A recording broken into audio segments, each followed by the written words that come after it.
ওরহমতুল্লাহি ওবরাকাতুহ। আলহামদুলিল্লাহি রাব্বিল আলামিন ওয়াসসালাতু ওয়াসসালামু আলা সাইয়্যিদিল মুরসালিন ওয়া আলা আলিহি ওয়া সাহবিহি আজমাইন, আম্মা বা'দ। প্রিয় দর্শক শ্রোতা ভাই বোনেরা, 3 দিনের বিরতি শেষে আজকে আবার আপনাদের মুখোমুখি হয়েছি। মহাকালের গর্ভে ডুব দিয়েছিলাম একটি কনস্টিটিউশন উদ্ধার করার জন্য, বুঝবার জন্য, স্টাডি করার জন্য। সেজন্য 3টা দিন যেন মহাসাগরে যেমন মারিয়ানা ট্রেঞ্চ রয়েছে 11 কিলোমিটার 34 মিটার গভীর, মহাকালেও এরকম মারিয়ানা ট্রেঞ্চ আছে। মনে হয় যেন সেখানে ডুব দিয়েছিলাম। বাংলাদেশের নতুন বাংলাদেশ, স্বাধীন বাংলাদেশকে আমরা কিরূপে গড়তে চাই, সেজন্য তো একটা মডেল কনস্টিটিউশন লাগবে। আমাদের ছাত্ররা যেমন বলছে, দায় এবং দরদ সম্পন্ন একটি বাংলাদেশ চাই, সভ্য একটি বাংলাদেশ চাই, একটি বিপ্লব করতে চাই। তো পৃথিবীতে একটি কনস্টিটিউশন আছে, আমরা সেটাকে যদি ফলো করি তাহলে এটা সম্ভব।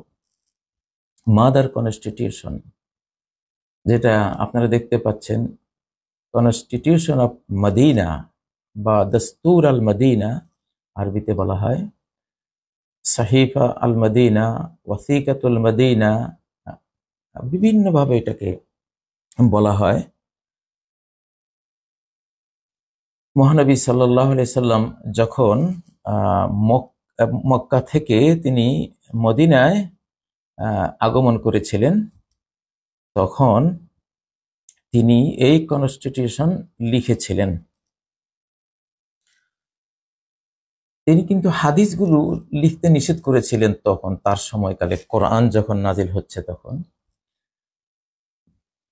অল্প কিছু হাদিস, বিশেষ কেউ যেমন আব্দুল্লাহ ইবনে আমর ইবনে আস বা আবু শাহ নামক আরেকজন ব্যক্তি বলেছিলেন, হে আল্লাহর রাসূল, আপনি যে ভাষণ দিয়েছিলেন একটু আমাকে লিখে দেন। তখন একজনকে বলেছিলেন, উক্তুবু লি আবি শাহ, লিখে দেন। হাদিস সাধারণত তখন লেখা নিষিদ্ধ ছিল। লা তাকতুবু আন্নি গায়রাল কোরআন, কোরআন ছাড়া অন্য কিছু লিখো না, তাহলে কোরআনের সাথে মিলেমিশে হযবরল হয়ে যাবে। আচ্ছা, কিন্তু কনস্টিটিউশন যেটা একটি রাষ্ট্র, কল্যাণ রাষ্ট্র, দায় দরদ সম্পন্ন একটা রাষ্ট্র, সভ্য রাষ্ট্র, যেখানে সিভিলাইজেশন আছে, এই ধরনের একটা রাষ্ট্র নির্মাণ করতে হলে একটা কনস্টিটিউশন লাগবে। সেটা তিনি লিখিয়েছিলেন। সেটা এটা মহাকাল জয়ী, চলতেই থাকবে মহাপ্রলয় দিবস পর্যন্ত, কিয়ামত পর্যন্ত। এটাকে মুসলিম উম্মার কনস্টিটিউশন হিসাবে তিনি দিয়েছেন। মুসলিমরা 1000 বছর পর্যন্ত অর্ধ পৃথিবী চালিয়েছেন এই কনস্টিটিউশনের আলোকে। কনস্টিটিউশন অফ মদিনা এর আলোকে চালিয়েছিলেন। দায় দরদ এবং সভ্যতা সম্পন্ন একটি রাষ্ট্র। অমুসলিমরাও এই কনস্টিটিউশনকে ফলো করেছেন, ভূয়সী প্রশংসা করেছেন। প্রাচ্য পাশ্চাত্যের বুদ্ধিজীবীরা, সমাজবিজ্ঞানীরা এটাকে মাদার কনস্টিটিউশন হিসেবে বলেছেন যে মুহাম্মদ সাল্লাল্লাহু আলাইহি সাল্লাম তিনি প্রথম একটি লিখিত কনস্টিটিউশন বিশ্বকে উপহার দিয়েছেন। তো ক্ষুদ্র ক্ষুদ্র কতগুলো গোত্র উপগোত্রে বিভক্ত ছিল যে আরব বিশ্ব পুরোটা, কেউ কুরাইশ, কেউ বনু উমাইয়া, কেউ বনু আওফ, কেউ বনু লাইস, কেউ বনু মানে বিভিন্ন গোত্র, বনু জুহাইনা। তো এই জন্য তাদের কোনো জাতীয় কাঠামো ছিল না, জাতীয় কোনো অস্তিত্ব ছিল না। সারা পৃথিবীর বড় বড় রাষ্ট্রগুলো এসে তাদেরকে জুলুম করত, নির্যাতন করত। তো মহানবী সাল্লাল্লাহু আলাইহি সাল্লাম সেই গোত্রীয় ক্ষুদ্র ক্ষুদ্র অস্তিত্বগুলোকে একসাথ করে মদিনা রাষ্ট্রে রূপ দিয়েছিলেন সর্বপ্রথম। যে এত টুকরো টুকরো হয়ে কোনো শক্তি সঞ্চারিত হবে না। একটি সভ্য রাষ্ট্র সমাজের কাঠামোয় গোত্রীয় যেই সীমারেখা আছে, পরিচয় আছে, সবকে বিলীন হয়ে যেতে হবে, দ্রবীভূত হয়ে যেতে হবে। অতএব যত গোত্র আছে, কোরাইশ আছে, জুহাইনা আছে, লাইস আছে, এটা আছে, সেটা আছে, সবগুলোকে একটা মদিনা নামক রাষ্ট্র কাঠামোর ভিতরে বিলীন করে দিলেন। এখন আর গোত্রীয় কোনো শাসন, গোত্রীয় কোনো প্রশাসন থাকবে না, থাকবে সর্বগোত্রীয় সম্মিলিত একটি রাষ্ট্র কাঠামো। রাষ্ট্র এখানে আমাদের অস্তিত্ব এবং আমাদের প্রশাসনিক সবকিছু বহন করবে, দায় নেবে, দরদ দেবে, নিরাপত্তা দেবে, সবকিছু। তো আজকে যে ইউনাইটেড স্টেট, যেটা ইউএসএ, এই যে ইউনাইটেড, এই ধারণাটা ওনারা পেয়েছে কার কাছে? এই মহানবী সাল্লাল্লাহু আলাইহি ওয়াসাল্লামের। তিনি ইতিহাসে প্রথম ক্ষুদ্র ক্ষুদ্র গোত্রগুলোকে একসাথ করে প্রথমে মদিনার ছোট্ট সীমারেখায় এই রাষ্ট্রের বীজ বপন করলেন, গোড়াপত্তন করলেন। সেটি সম্প্রসারিত হতে হতে হতে হতে অর্ধ পৃথিবীকে এই কনস্টিটিউশনের আওতায় দরদ দিয়েছে, মানবতা দিয়েছে, রাহমা দিয়েছে, সমৃদ্ধি দিয়েছে, স্বাধীনতা দিয়েছে, বিশ্বায়ন দিয়েছে, কি না দিয়েছে, সব কিছুই দিয়েছে। এবং সেটা আবার এই শেষ জমানায় আবার উঠে আসবে, যেমন আমরা তুলে আনছি আলহামদুলিল্লাহ।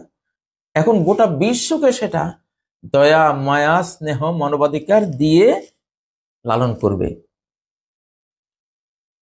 এই কনস্টিটিউশনের ব্যাপারে কারো কোনো বিরোধিতা নেই। এটা পূর্ব পশ্চিম সবাই গ্রহণ করেছে, মুসলিমরা গ্রহণ করেছে ধর্ম হিসেবে, অমুসলিমরা গ্রহণ করেছে principles of goodness and justice হিসেবে। সৎকর্ম এবং ন্যায়পরায়ণতার মূল নীতি হিসেবে এই কনস্টিটিউশন সবাই গ্রহণ করেছে। আমেরিকার কনস্টিটিউশন পড়ো, দেখবেন যে এর এই প্রিন্সিপালস গুলো সেখানে আছে। কারণ তারা আলো পেয়েছে মহানবী থেকেই। তিনি মানবতার প্রফেট, মানবতার জন্য মেসেঞ্জার, তাকে দিতে হবে, তার থেকে অন্যরা নেবে। চেঙ্গিস খান যে 3 কোটি মাইল বিস্তীর্ণ এক মহাসাম্রাজ্য নির্মাণ করেছিলেন ক্ষুদ্র ক্ষুদ্র মঙ্গোলীয় গোত্রগুলোকে একসাথ করে, যারা সারাদিন মারামারি করত, একজন তরঙ্গের মতো আরেকজনের উপরে আশ্রয় পড়তো, মারতো, কাটতো। এদেরকে একটা উম্মা, একটা পলিটিক্যাল এন্ড রিলিজিয়াস ইউনিট হিসেবে যখন চেঙ্গিস খান রূপ দিয়েছিল মহানবী সাল্লাল্লাহু আলাইহি ওয়াসাল্লামের সেই মদিনা কনস্টিটিউশনের অনুকরণে, সেই ক্ষুদ্র ক্ষুদ্র পরস্পর যুদ্ধে লিপ্ত এগুলোকে দিয়ে 3 কোটি মাইল বিস্তীর্ণ এক সাম্রাজ্য তৈরি করতে পেরেছে। ঠিক আজকে যে তুরস্কের বিভিন্ন পরবর্তী যেটা হলো 750 বছর ব্যাপী তারা চালিয়েছে মুসলিম জাহানকে, প্রায় তারাও এটাই করেছে। এটাকে ফলো করে ক্ষুদ্র ক্ষুদ্র ইউনিটগুলোকে একসাথ করেছে। বাংলাদেশে কি হয়েছে? বাংলাদেশে এই যে 5ই আগস্টের যে অভ্যুত্থান হলো, ঠিক মহানবী যেমন ক্ষুদ্র ক্ষুদ্র গোত্রগুলোকে একসাথ করেছিলেন, আমাদের ছাত্ররা ছোট ছোট দল, বিভিন্ন দল, দল ও মতের মানুষ, দল ও মতের বাইরের মানুষ, মুসলিম অমুসলিম, প্রায় সবাইকে তারা একসাথ করতে পেরেছে। একসাথ করে রাষ্ট্র কাঠামোর যেটা ছাদ ছিল, রাষ্ট্র কাঠামোর 2টা থাকে, একটা হলো ছাদ, একটা হলো ফাউন্ডেশন। ছাদ হলো এটা সেনাবাহিনী, এটা আমলারা, মন্ত্রীরা, সরকার, পুলিশ বাহিনী, র্যাব, যা আছে রাষ্ট্রীয় শৃঙ্খলা, আইন শৃঙ্খলা বাহিনী, এরা হলো ছাদ। তো ছাদ থেকে যখন আমরা গুলি খেয়েছি সবাই, তখন ফাউন্ডেশন একটা ভূমিকম্প তৈরি করেছে। ফাউন্ডেশন হলো জনগণ, ছাদ তো ফাউন্ডেশনের উপরে থাকে। ফাউন্ডেশন যখন প্রকম্পিত হয় তখন ছাদ ফাখর আলাইহিম সাকফু মিন ফাওকিহিম, উপর থেকে ছাদটা ধসে পড়েছে, রাষ্ট্র ভেঙে গেছে। ফাউন্ডেশন ঝাঁকুনি দিয়েছে কাকে? ছাদকে। ছাদ হলো সরকার, আর ফাউন্ডেশন হলো জনগণ। জনগণ সবাই সম্মিলিত না হলে বিপ্লব হয় না, অভ্যুত্থান হয় না, এটা হতো না, এই মুক্তি আসতো না।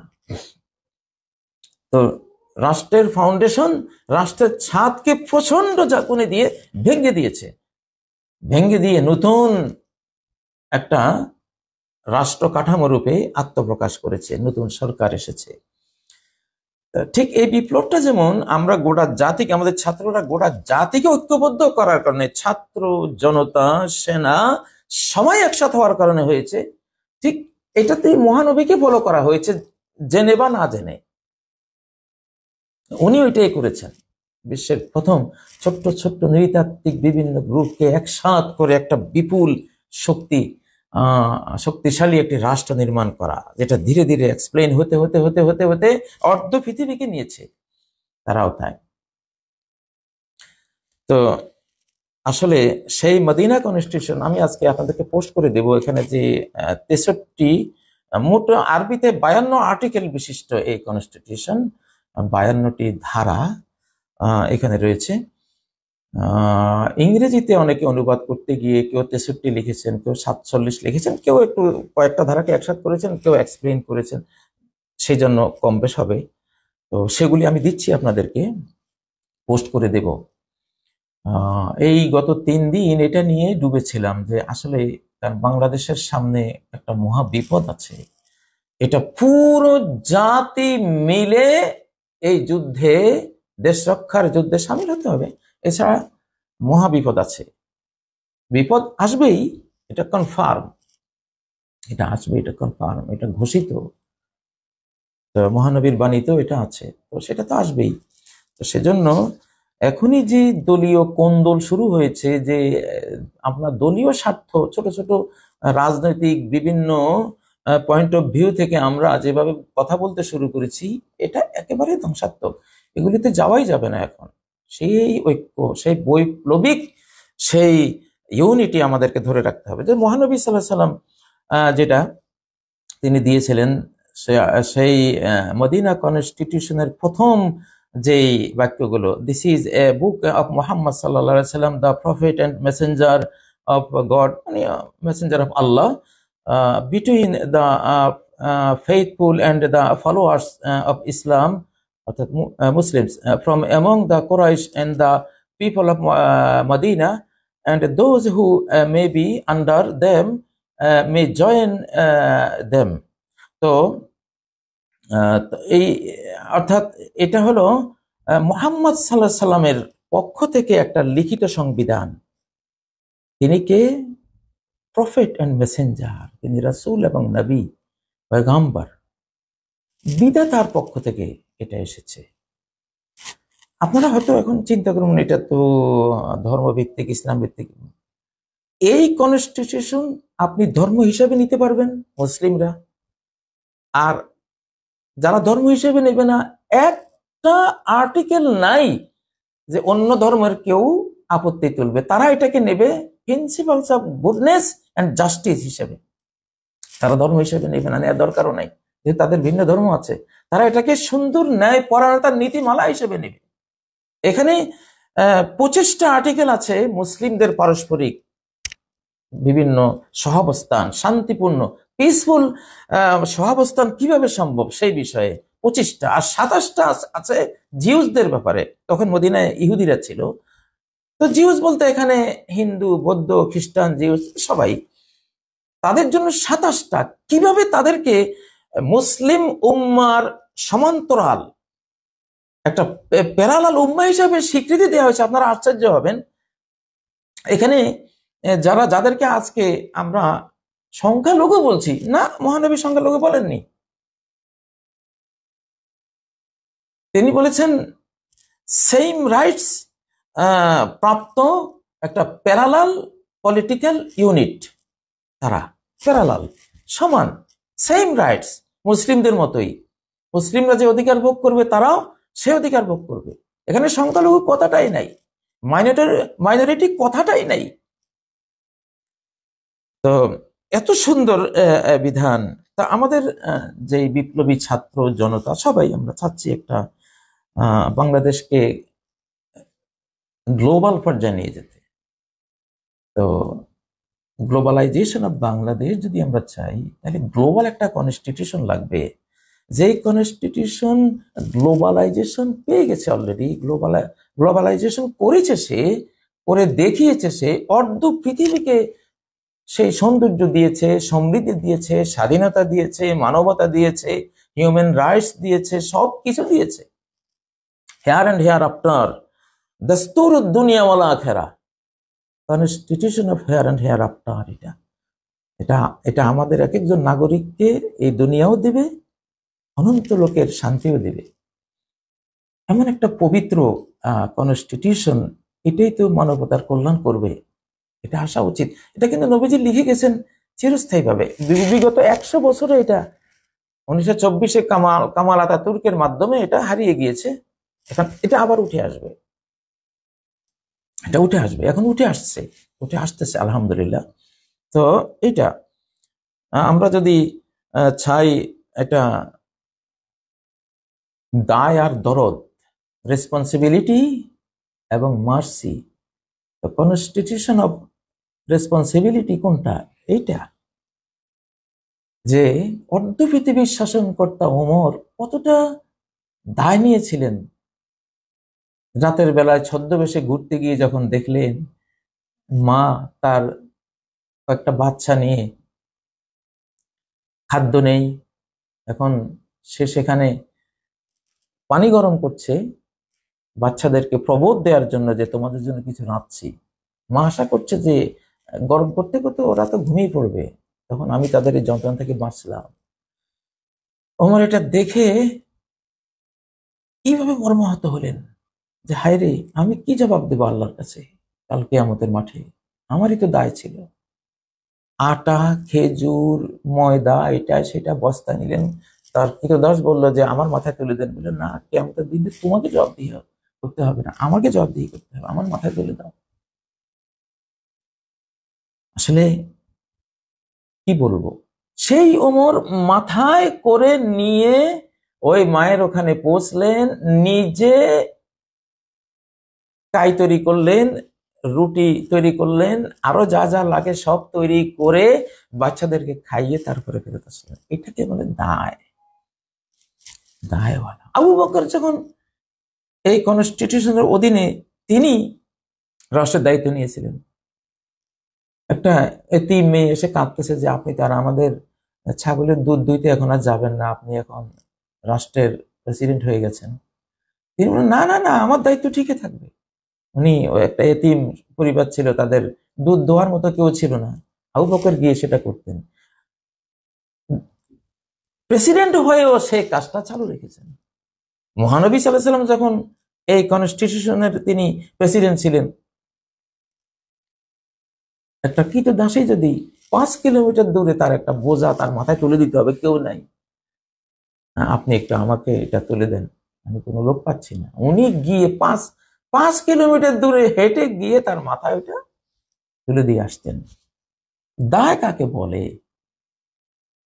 ওমরে তো বলেছিলেন যে সেই সুদূর ইরাকে ফোরাতের তীরে দিয়ে একটি কুকুর না খেয়ে মারা যায়, আমি ওমর দায়ী।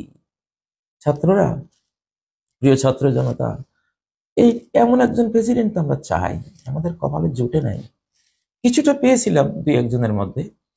এখন ইউনূস সাহেবের কাছে আশা করব ফলো করবেন এগুলোকে ইনশাল্লাহ। তিনি কিছুটা পারার মতো আশাব্যঞ্জক বলে মনে হয়।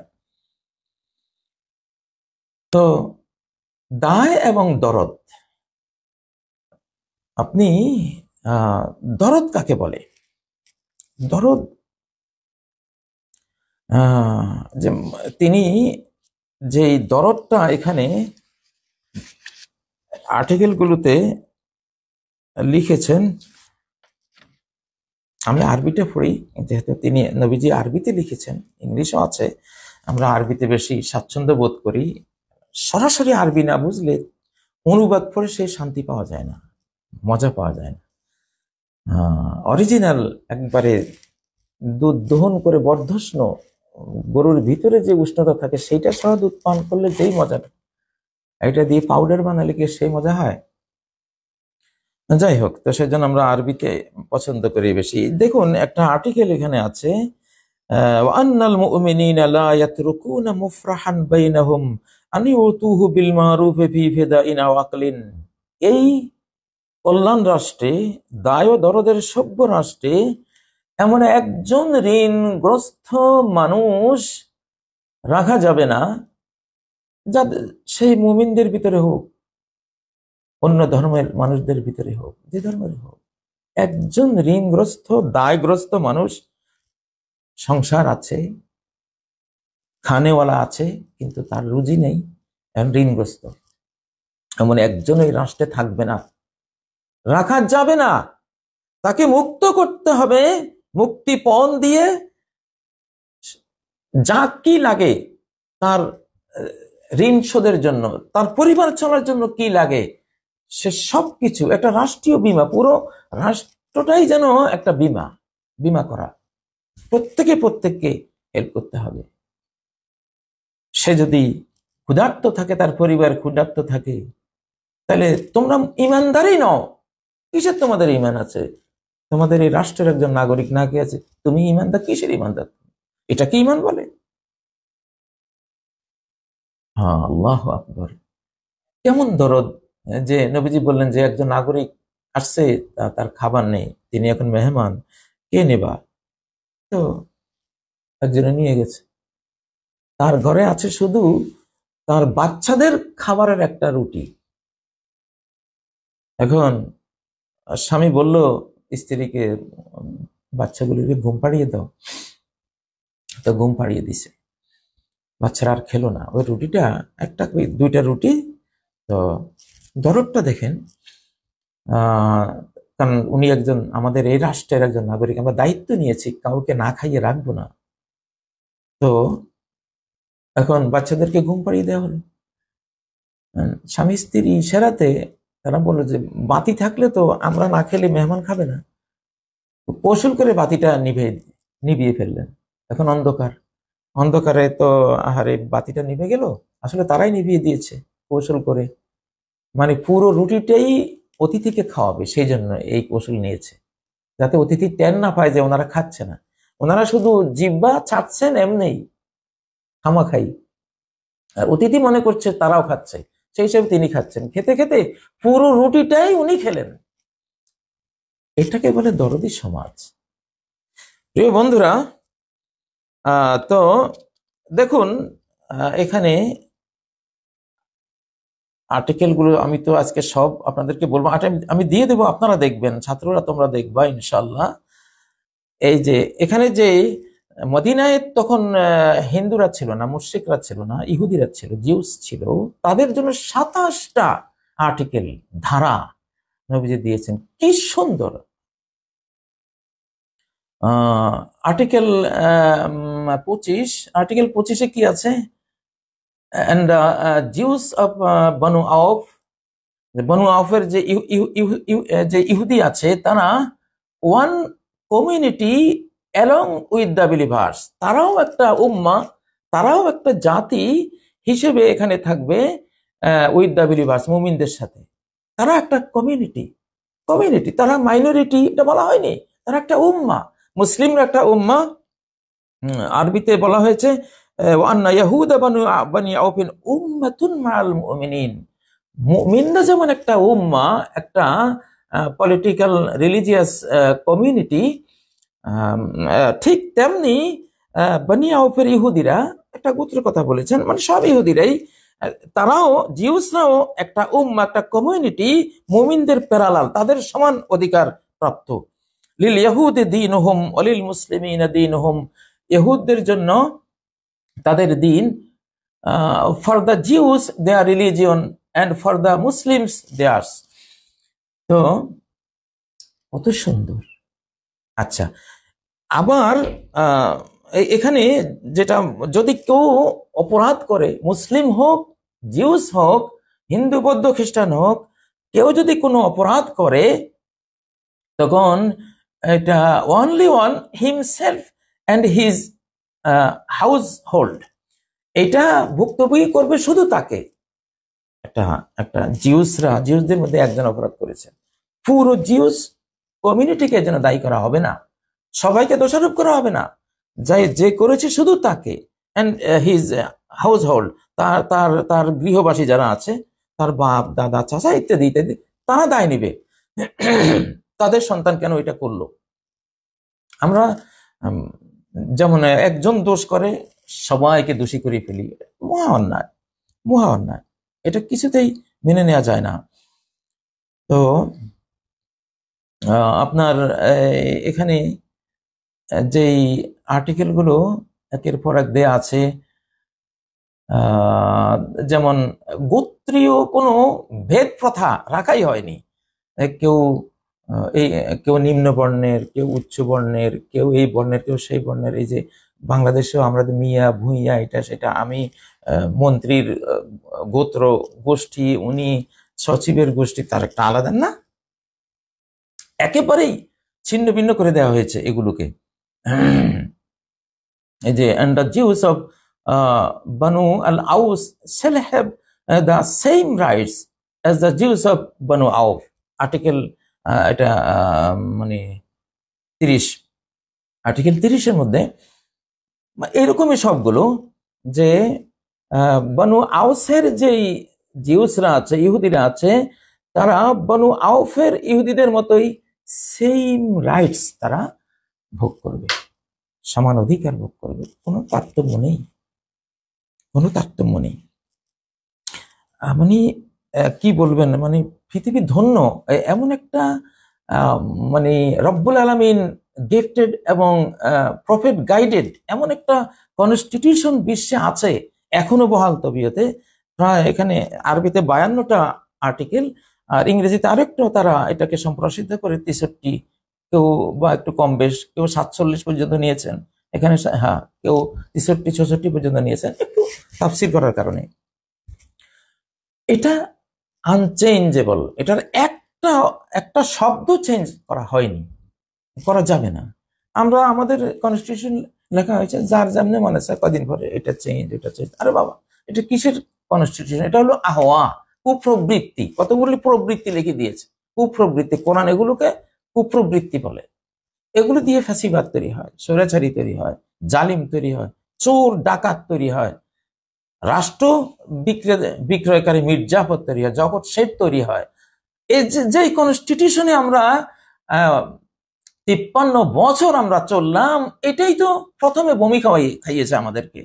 72 থেকে যে 74-এর দুর্ভিক্ষে, এই কনস্টিটিউশন কি দুর্ভিক্ষ উপহার দিয়েছিল, লক্ষাধিক মানুষ দুর্ভিক্ষে জীবন হারিয়েছে, বমি করেছে গাড়িতে, আরেকজন সেই বমি খেয়ে জীবন বাঁচিয়েছে। ডাস্টবিনে কাক, কুকুর আর মানুষ একসাথে আবর্জনা ঘেটে কোনো খাদ্যের কণা পাওয়া যায় কিনা খেয়েছে, কঙ্কাল সার দেহ নিয়ে। তারপরে খুন হয়েছি, অধিকার হারা হয়েছি, অপমানিত হয়েছি, লাঞ্ছিত হয়েছি।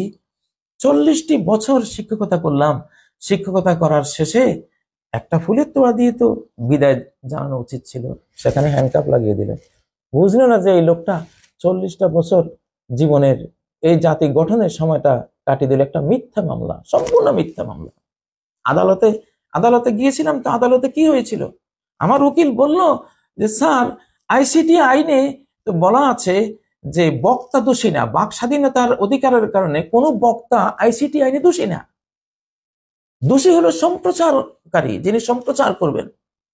আমার উকিল যখন বলল যে এই আমার যে মোয়াক্কেল কাজী ইব্রাহিম, তার তো কোনো ফেসবুক পেজ বা তার কোনো ইউটিউব চ্যানেলে তার তো কিছুই নেই, তার নিজের নামে তো কিছুই নেই, সে তো সম্প্রচার করেনি। আসলে আমি কোনো কিছুর অ্যাডমিন ছিলাম না, আমার নামে 15-16টা পেজ বিভিন্ন লোকে চালায়, একটারও অ্যাডমিন আমি ছিলাম না। আমি বিদেশে আসার পরে একটা অ্যাডমিন হওয়ার চেষ্টা করেছি, হয়েছে কিনা তো এখন জানি না। তখন আমার নামে কিছুই নেই। যখন এই উকিল এই পয়েন্টটা তুলে ধরলো, বিচারক এইভাবে কলম কামড়ে থ হয়ে বসে রইলেন যে আমি তো এই সূক্ষ্ম পার্থক্যটা আমারও তো ব্রেনে আসেনি। মারাত্মক কথা বললেন।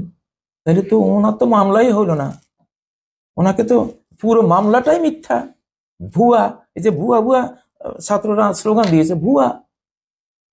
তখন বিচারক বললেন যে তাহলে আমি লিখে দিই যে আপনি যা 16 মাস ছিলেন এটাই আপনার সব হয়ে সাজা। আমি তো নির্দোষ।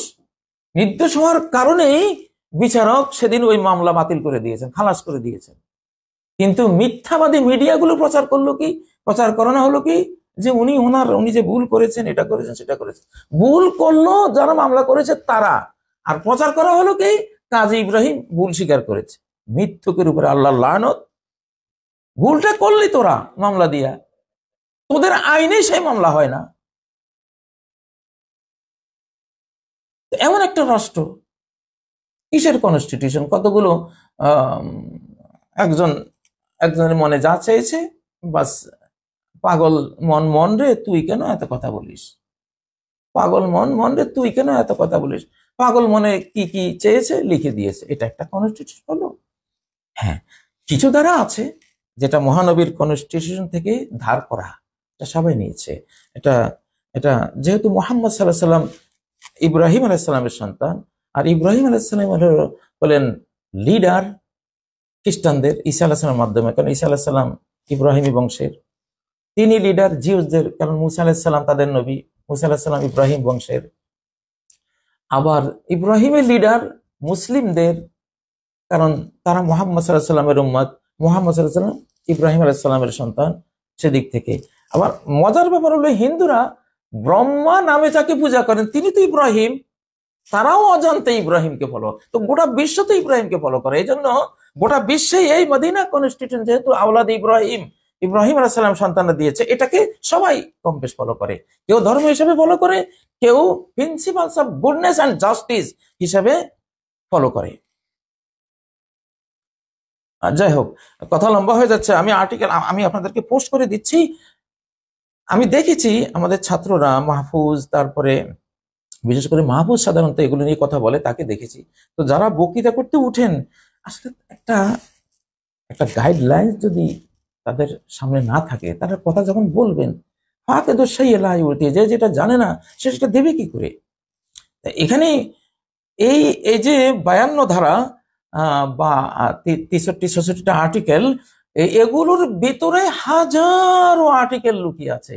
নবীগণ যখন কোনো জিনিস দেন অল্প কথায় বিশাল জিনিস, একটা কোটার ভিতরে একটা সাগর ঢুকিয়ে ফেলেন ওনারা। বহু গবেষণার বিষয় এখানে আছে, গবেষণা করলে আগামী বাংলাদেশ এর আলোকে গড়ে উঠবে। এটা কনস্টিটিউশন আমাদের রেডি অলরেডি, মদিনা কনস্টিটিউশন, এটাই বাংলাদেশ কনস্টিটিউশন, এটাই অর্ধ পৃথিবীর মুসলিম যারা এখন ভালো আছে, আরব বিশ্ব এটাই আছে। কেউ ন্যায় অন্যায় করলে সেটা সে করতেছে, বাড়তি কমতি করতেছে, কিন্তু সেটা অন্যায়। কিন্তু মূল ধারাটা এটার উপরে আছে। হাজার বছর ব্যাপী আমাদের উপমহাদেশে যে ফাতাওয়া আলমগিরি, এটা কি? ফাতাওয়া আলমগিরি তো রাষ্ট্রীয় বিধান, রাষ্ট্রীয় সংবিধান তারা লিখেছেন। জুডিশিয়াল যে সমস্ত বিচার আচার, ফাতাওয়া আলমগিরি আওরঙ্গজেব লিখেছিলেন। মুঘল সাম্রাজ্যের একবারে শেষ জাফর প্রেসিডেন্ট পর্যন্ত এটাই ছিল সংবিধান, এবং তুরস্কের 1924 পর্যন্ত এটাই ছিল সংবিধান। সুলতান আব্দুল মজিদ মেসেলে মেসেলে সংবিধান লিখে প্রথম এই সংবিধান থেকে সরে এসেছে। যখন সরে এসেছে ওই সময় আল্লাহ তাআলা 3000 বছর পরে ফেরাউনের লাশ তুলে দিয়েছেন, 7000 বছর পর নূহ আলাইহিস সালামের কিস্তি তুলে দিয়েছেন। দেখ, তোরা আমার কনস্টিটিউশন যদি না মানস তো ফেরাউন বানিয়ে দেব, ফেরাউনের পরিণতি। আর যদি আমারটা মানিস, নূহের কিস্তিতে চড়িয়ে যেমন বাঁচিয়েছিলাম নূহ আলাইহিস সালাম সহ তার মুসলিম জাতিগোষ্ঠীকে, তোদেরকেও বাঁচিয়ে দেব। তো এখন সারা বিশ্বে এগুলো আলহামদুলিল্লাহ আসতেছে। এই কনস্টিটিউশনের ধারায় আপনি দেখবেন আমেরিকান যুক্তরাষ্ট্রে আছে, দেখবেন ইউরোপে আছে, দেখবেন সোভিয়েত ইউনিয়ন। এই যে ইউনিয়ন কথাটা আসলেই মহানবীর এই উম্মাহ কনসেপ্টটা আসবে। তিনি ক্ষুদ্র নৃতাত্ত্বিক বিভিন্ন গোষ্ঠীকে একসাথ করেছিলেন। এক জাতিতে পরিণত করেছিলেন মুসলিম উম্মাহ। তো এটা আজকে আমাদের ছাত্ররা যেটা চায় যে তারা কি একটা বাংলাদেশের বিশ্বায়ন করবে, দাস্তুর আল ইমরাতুরিয়া, এটাই হলো কনস্টিটিউশন অফ এম্পায়ার। যদি এম্পায়ার বানাতে চাও, constitution of development, constitution of here and hair after, দাস্তুরুল হুদা, কনস্টিটিউশন অফ এটাকে কি বলবো, গুডনেস অ্যান্ড জাস্টিস, দাস্তুর সাইরে রুহানি, এটাই কনস্টিটিউশন অফ স্পিরিচুয়াল জার্নি। যদি যেতে চাও সেই এটা কনস্টিটিউশন অফ ফেরদাউস, প্যারাডাইস, মানে যদি জান্নাতে যেতে চাও এটাই তোমাকে নিয়ে যাবে। এটাই হলো দাস্তুরুল হুররিয়াতি শামিলা, এটাই হলো কনস্টিটিউশন অফ কম্প্রিহেন্সিভ ফ্রিডম। এটাই দস্তুর হুকুকুল ইনসান, কনস্টিটিউশন অফ হিউম্যান রাইটস। যত মানবাধিকার আজকে পৃথিবীতে দেখেন এখান থেকে নেওয়া হয়েছে। এর আগে তো লিখিত কোনো সংবিধানই ছিল না। রাজা বাদশারা মনে যা চাইতো, যেভাবে চাইতো ওনারা ওইভাবে করতেন। কিছু ধর্মগ্রন্থ ছিল, সেগুলো থেকে লাইট নিতেন, কিন্তু লিখিত সংবিধান এটা ফার্স্ট। এটাই ইউনিভার্সাল কনস্টিটিউশন অফ ইউনিভার্স। মহাবিশ্বই চলে এই ধরনের ষষ্ঠার মূলনীতিতে চলে, এবং ষষ্ঠার প্রফেটগঞ্জ যেটা দিয়েছেন। তো তোমরা কি চাও, এটাই কনস্টিটিউশন অফ ফার্মার, কৃষকের কনস্টিটিউশন, তার অধিকার দেওয়া হয়েছে। বিজনেসম্যানদেরকে এটা দেওয়া, এটা তাদেরও কনস্টিটিউশন। এটা কনস্টিটিউশন অফ পিস, দস্তুর সালাম। কি বলবো আমি, কতগুলো, এটাই আসলে সেই কনস্টিটিউশন যেটা দিয়ে একটা সুন্দর বাংলাদেশ, গ্লোবাল বাংলাদেশ তৈরি করা যায়। একটা দায় আর দরদ সম্পন্ন, এই উপমহাদেশে তো এই দায় আর দরদওয়ালা কত রাজা বাদশা গেছে, টুপি সেলাই করে জীবিকা নির্বাহ করেছেন। একজন প্রেসিডেন্ট হওয়া মানে কি, সরকারের একজন মন্ত্রী হওয়া মানে কি, পৃথিবী তাকে আহ্বান করছে, পৃথিবীর সকল ভোগ বিলাস তাকে ডাকছে, আছো আসো, তাড়াতাড়ি আসো। কিন্তু সে না করে দিন, না ওই পথে যাবা, ওই পথে যাব না। ভিখারির বেশে খলিফা যাদের শাসন করিত আদা জাহান, বৃত্ত ছড়িল উটের পিঠেতে, ওমর ধরিল রশি, মানুষের স্বর্গে তুলিয়া ধরিয়া ধুলায় নামিল শশী। আল্লাহ আকবার। খেজুর পাতার প্রাসাদ তোমার, বারে বারে গেছে খুশি। আল্লাহ আকবার।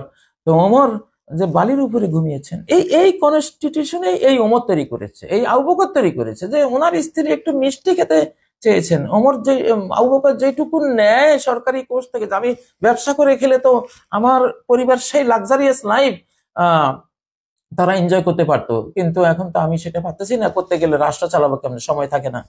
তো একটু সামান্য নিয়ে যান বাঁচানোর মতো খেতেন। স্ত্রীর একটু মিষ্টি খেতে মন চেয়েছে, সে কবে মিষ্টি খেয়েছে ভুলে গেছে। ওই ওনার নেয়া টাকা থেকে একটু একটু বাঁচিয়ে 1 মাসে কিছু জড়ো করে আবু বকরকে দিলেন। আবু বকর আজকে একটু মিষ্টি এনে দিও আমাকে। আবু বকর, তুমি এই টাকা পেলে কই? বলে, তুমি আমাকে যা দিয়েছো সেখান থেকে একটু না খেয়ে আমি জমিয়েছি। আবু বকর বললেন, হায় হায়, আমি আল্লাহর কাছে কি জবাব দেব? তার মানে এটুকু না হলেও চলতো, আমি এটুকু বেশি নিচ্ছি। হায় রে, সেই দায় আর সেই দরদ, এই কনস্টিটিউশনে কিন্তু তৈরি করেছে। কি দিয়ে বানাবেন দায় আর দরদওয়ালা মানুষ? সেই সংবিধান তো লাগবে, সে গাইডলাইন্স তো লাগবে।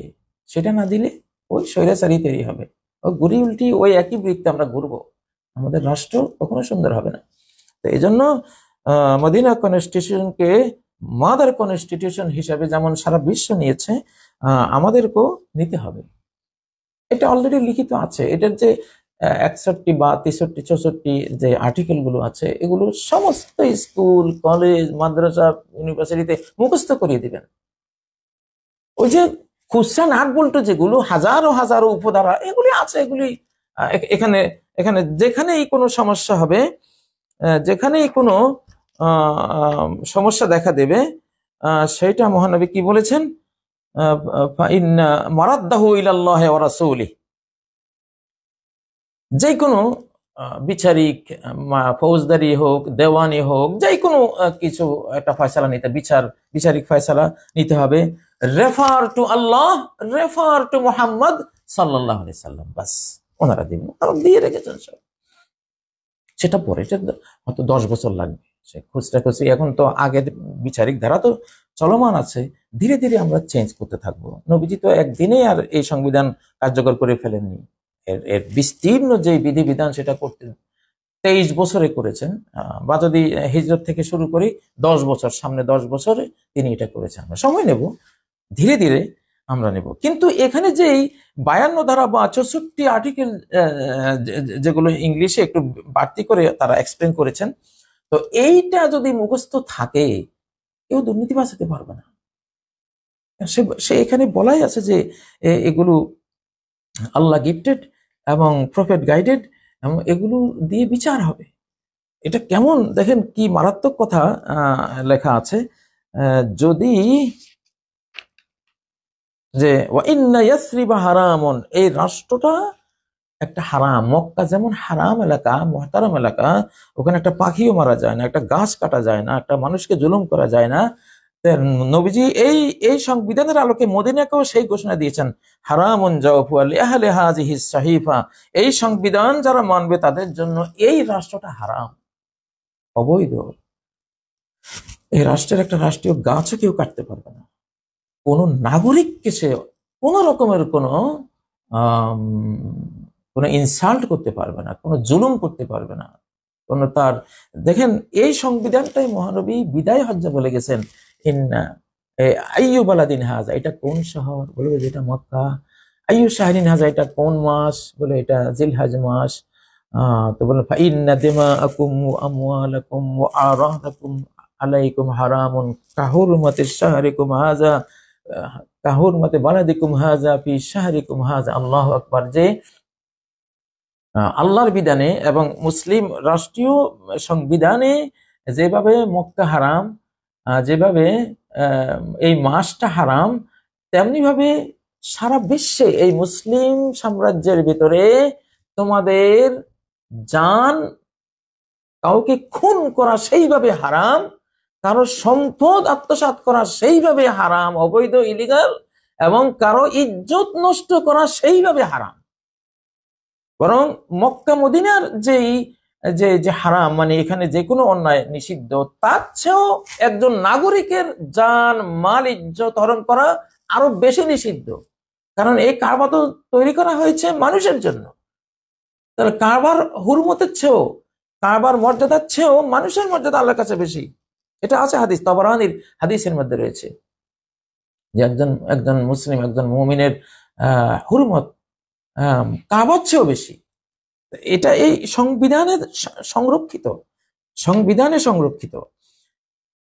এবং যদি কেউ এই এই সংবিধানে যা লেখা আছে,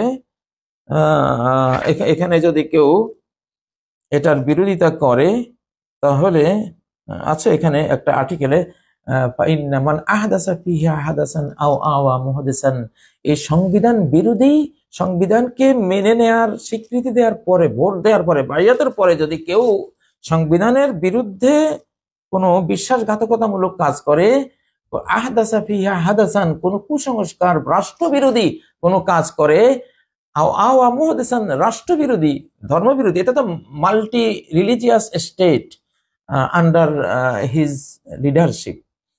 তো আন্ডার লিডারশিপ অফ মোহাম্মদ সাল্লাল্লাহু আলাইহি ওয়াসাল্লাম, অথবা মোহাম্মদ সাল্লাল্লাহু আলাইহি ওয়াসাল্লামের খলিফা হিসাবে, স্থলাভিষিক্ত হিসাবে যারাই থাকবে, তাদের লিডারশিপে এটা একটা মাল্টি রিলিজিয়াস স্টেট।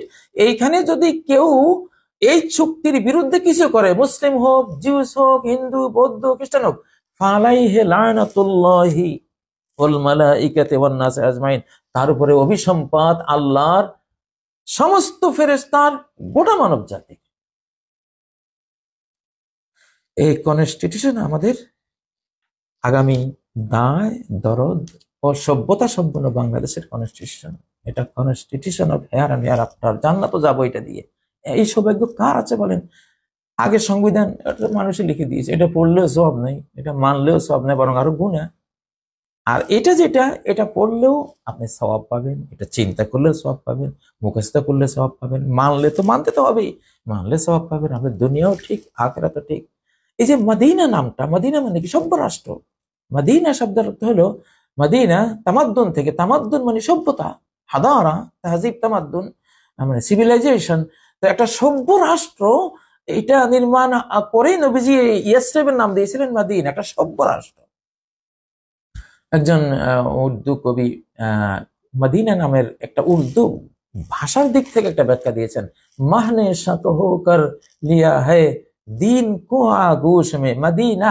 মদিনার প্রথম অক্ষর মিম, শেষ অক্ষর হা, মাহ, মিম আর হা, মাহ, মাহ মানে চাঁদ, মাহ মানে হলো ফার্সিতে উর্দুতে চাঁদ, মাহজাবিন কয় না, তার কপালটা চাঁদের মতো।